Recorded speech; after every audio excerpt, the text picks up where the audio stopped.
कि क्या नीतीश कुमार फिर से बिहार के मुख्यमंत्री बनने जा रहे हैं?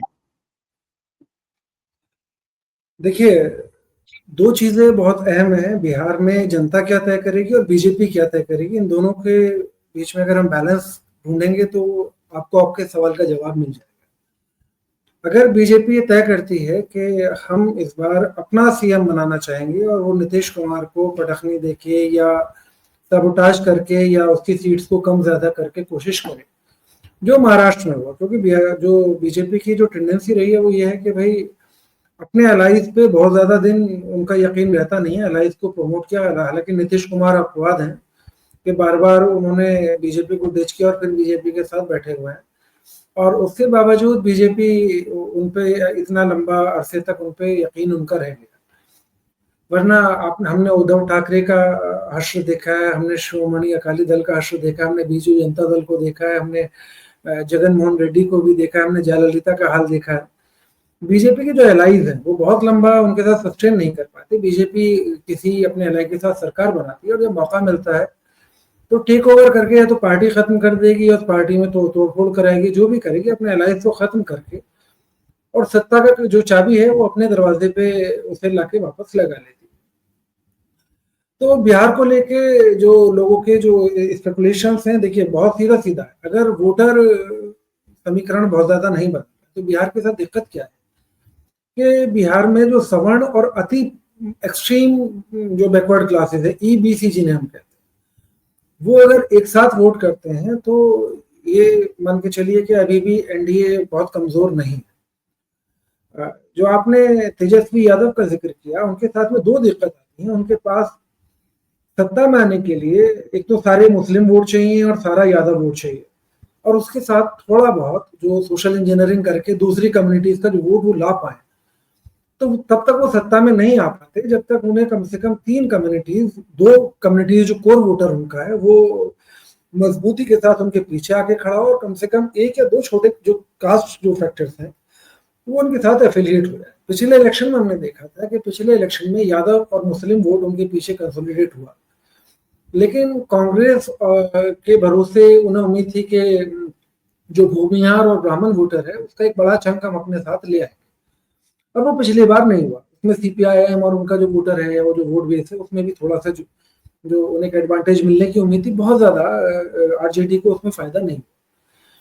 अब नीतीश कुमार के साथ क्या है कि नीतीश कुमार के पीछे जो उनका कोर वोटर जो माना जाता है, जो बहुत ही एक्सट्रीम बैकवर्ड क्लासेस, कुर्मी है, कोयरी है, या उस तरह का जो साहू है या जो वोटर है, वो उनके साथ है।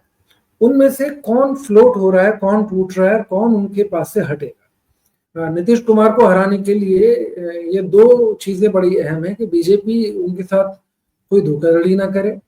अगर बीजेपी उसमें राजी नहीं है या उन्हें हटाने पे हम आ जाए तो फिर नीतीश कुमार को कोई वापस नहीं ला सकता। और दूसरी चीज ये कि उनका जो कोर वोटर है उसमें से कोई बड़ा तबका टूट के दूसरी तरफ चला जाए।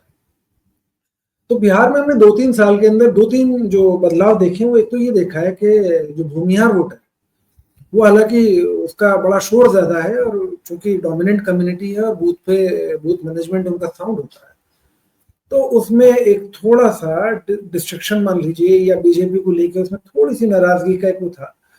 और उसमें जो तेजस्वी यादव है वो अपने लिए एक पॉजिटिव ये ढूंढ सकते हैं कि हम आमतौर पर जैसे ग्राउंड पे किसी से बात अगर आप भी करें बिहार में जाके, तो लालू के लिए जो रेजिस्टेंस था भूमिहार में या ब्राह्मण में, एक बहुत जबरदस्त वाला रेजिस्टेंस था। अगर आप उससे कहें कि आपके सामने मतलब लालू और उससे भी कोई मतलब जीतन राम मांझी या कोई भी पार्टी खड़ा कर दें या इवन रामविलास पासवान, तो वो किसी के साथ चला जाएगा, लालू के साथ नहीं जाना पसंद करता था। लेकिन तेजस्वी को कम से कम, चाहे वो सत्ता में आने के बाद उन्होंने जो भी उनके साथ में उनका एफिलिएशन रहा हो या संगठन में उन्होंने जगह दी हो या जिस तरीके से उनके कनेक्ट रहे हो या लोकल लेवल पे उन्होंने कुछ किया हो, तो कम से कम उन्हें ये पॉजिटिव है कि लालू की तरह वो उन कम्युनिटीज में उनके खिलाफ रेजिस्टेंस नहीं। लेकिन वो रेजिस्टेंस ना होना और कोर सपोर्ट वोटर का या दूसरी पार्टी के फ्लोटर का टूट के आना अपनी तरफ, वो बड़ा अहम है। बिहार में जो कास्ट इक्वेशन है वो इतना बैलेंसिंग है कि जिस तरफ दो बड़ी पार्टी, मान लीजिए बीजेपी अलग लड़ रही होती है और नीतीश कुमार और आरजेडी एक साथ चुनाव लड़ जाए, तो दो तिहाई बहुमत आराम से पा जाएंगे। पिछली बार यही हुआ था, पिछली बार नीतीश कुमार इधर चुनाव जीते और उधर चले। और इसी तरह से ये भी है कि बीजेपी और नीतीश कुमार दोनों एक साथ खड़े हो जाए तो उन्हें कोई नहीं हरा सकता। तेजस्वी यादव अगर बड़ी पार्टियों में बीजेपी के साथ अगर कोalition कर ले तो यकीन मानिए कि नीतीश कुमार के साथ तो फिर भी शक-शुबा है। अगर तेजस्वी यादव बीजेपी के साथ कोalition में चले जाएं तो 2/3 बहुमत कोई रोकने वाला नहीं।